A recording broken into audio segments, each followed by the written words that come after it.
The excitement around NAD?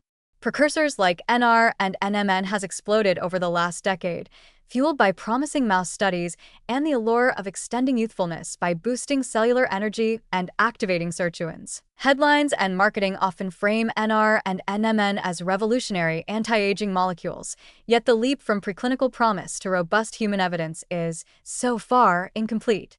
By contrast, niacin stands as an older, humbler molecule, with decades of clinical use and a proven track record in disease prevention. But does it also deliver meaningful, clinically validated anti-aging effects? First, it's critical to distinguish preclinical anti-aging data, often in genetically uniform mice in tightly controlled environments, from outcomes in genetically and environmentally diverse humans over decades of life. Most NR and NMN anti-aging findings stem from rodent experiments showing improved mitochondrial function, better glucose tolerance, or slowed decline in certain tissues when NAD levels rise. These are compelling, but human bodies are far more complex. Human trials of NR and NMN to date have been small, often lasting just weeks or months, and have mainly shown modest benefits such as increased NAD metabolites in blood, improved insulin sensitivity markers in some metabolic syndrome subjects, or trends toward better vascular function, not large, consistent changes in aging biomarkers, frailty, or longevity. Meanwhile, niacin has a different story. Although it was never marketed as an anti-aging supplement, it has been prescribed for over half a century for hyperlipidemia, with landmark cardiovascular outcome trials like the Coronary Drug Project showing reduced heart attacks and mortality. Niacin's ability to lower LDL, raise HDL, and reduce triglycerides through GPR109A activation provides robust clinical benefits.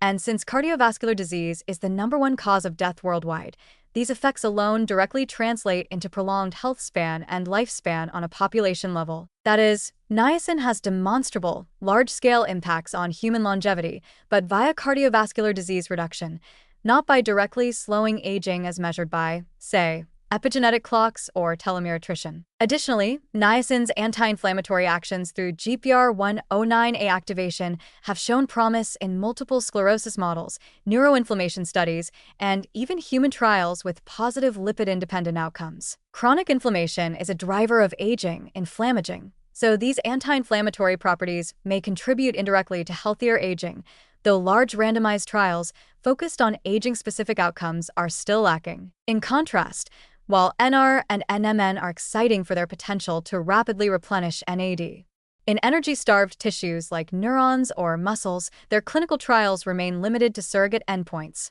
NAD levels, small improvements in muscle insulin sensitivity, or modest reductions in liver fat, without long-term outcome data on cognitive decline, frailty, or mortality.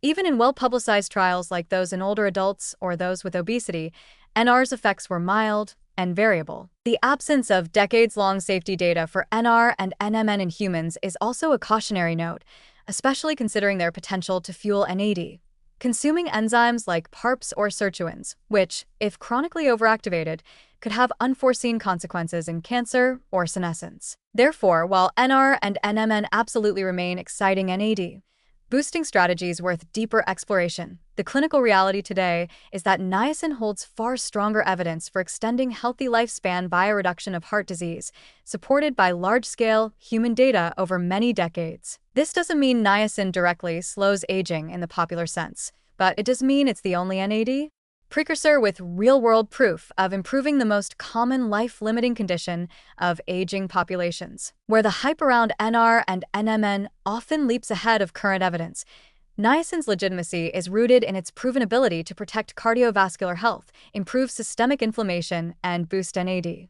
through a direct, well-understood pathway. Until NR and NMN show comparable benefits in large, long-term trials measuring clinically meaningful aging outcomes, like mobility, cognition, or mortality, it's fair to say niacin, despite its unglamorous image, remains the best clinically validated NAD boosting therapy for real-world anti-aging applications. That said, combining these molecules in targeted ways may eventually offer synergistic benefits.